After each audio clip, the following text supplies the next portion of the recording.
weird thing that happened around COVID. I'd never noticed this before in any other time of my life. But you weren't allowed to ask questions at any point during this. You just had to do what the man on the TV said, right? You had to do what the man on the TV said without questions, and then you're a good person. But if you question it, then you're a white supremacist Trumper. They're like, whoa, no. No, I didn't vote for Trump. I just have questions. Jimmy, only dumb people ask questions. Isn't that weird? It was the weirdest thing I've ever seen. Even comedians would get on stage and they would shame people for trying to get informed about a medical treatment that was experimental, that they had to take or they would lose their jobs and they wouldn't be able to travel. And when people tried to get informed about that, other people shamed them. They would say, please tell me you're not going to do your own research. You've heard people say that. Please don't do your own research. You know, before COVID, doing your own research used to be called reading.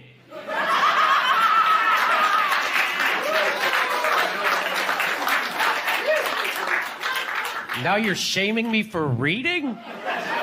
At the behest of Big Pharma? It's like I woke up in the middle of a Bill Hicks bit. Well, looks like we got ourselves a reader. That's how much people internalized the propaganda from Big Pharma, was that they would be anti-intellectual enough to shame people for reading while they're wagging their finger at them for doing it. You would never shame people for trying to get informed, no matter what other subject it was, no matter how unimportant. Like if I say, hey, I'm gonna go buy a car. Don't look into it.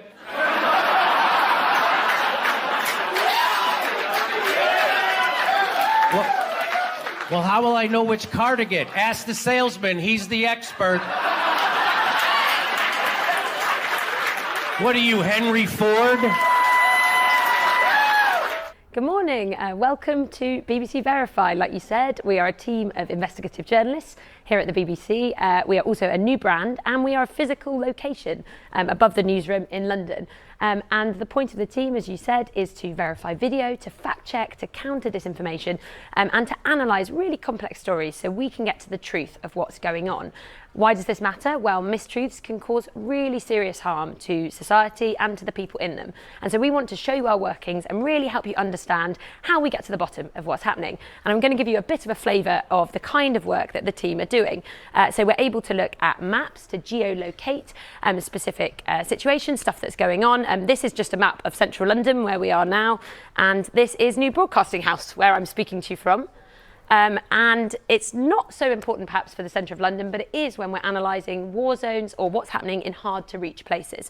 And there's a story on the BBC website today. It's looking at Russian fortifications on the front lines in Ukraine, and you can read more about it there. And there are other ways that we also are able to interrogate what's going on, including on social media.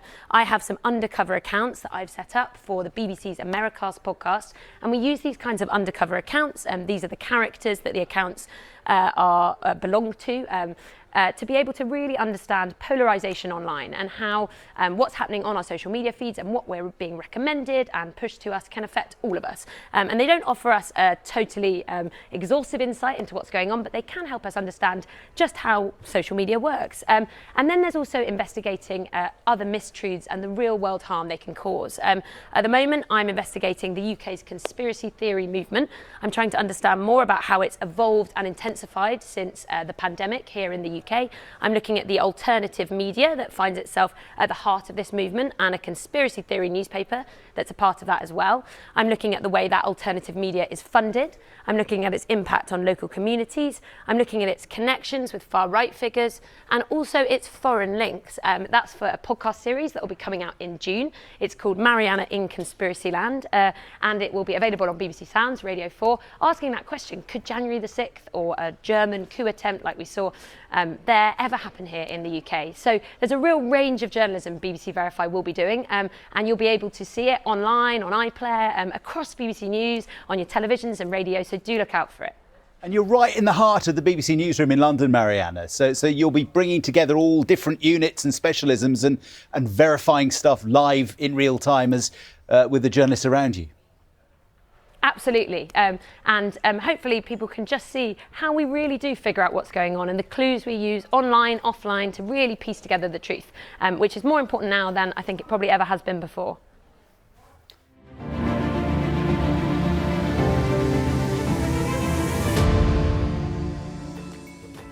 Welcome to BBC Vilify. I'm Marianna Swing. We are a team of investigative journalists here at the BBC.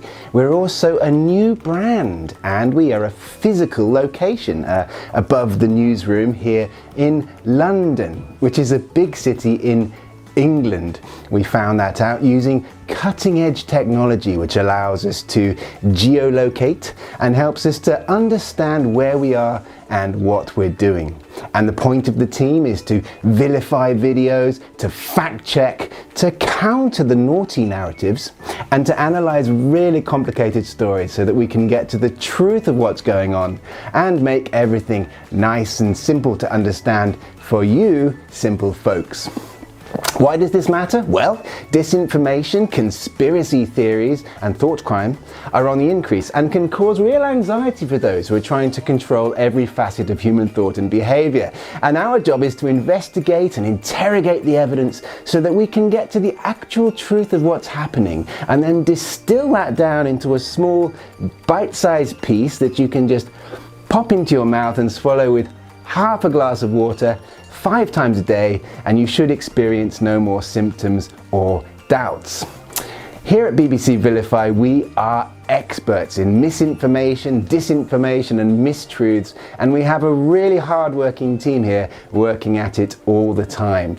And I'm going to give you a bit of a flavour of the kind of work that we're doing, so we're able to look at maps, to geolocate the specific situation, stuff that's going on. This is a map of London, where we are now, and this is the BBC office where I'm speaking to you from on that map. And there are other ways we are also able to interrogate what's going on, including on social media.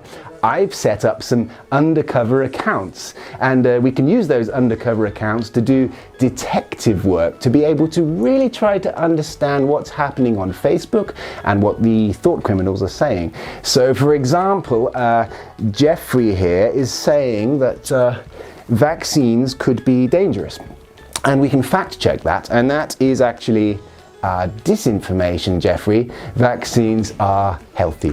At the moment, I'm investigating the UK's conspiracy theory movement. I'm trying to understand more about why it is that the information hasn't worked on certain people. Conspiracy theorists come in all shapes and sizes, and even your next door neighbour could be one. I'm looking at the naughty media, which finds itself at the centre of this movement, and a conspiracy theory newspaper, which is produced and published by peasants. I'm looking at the ways in which the naughty media is funded. I'm looking at its impact on local communities. I'm looking at its connections to some very evil far-right characters, and also its foreign links.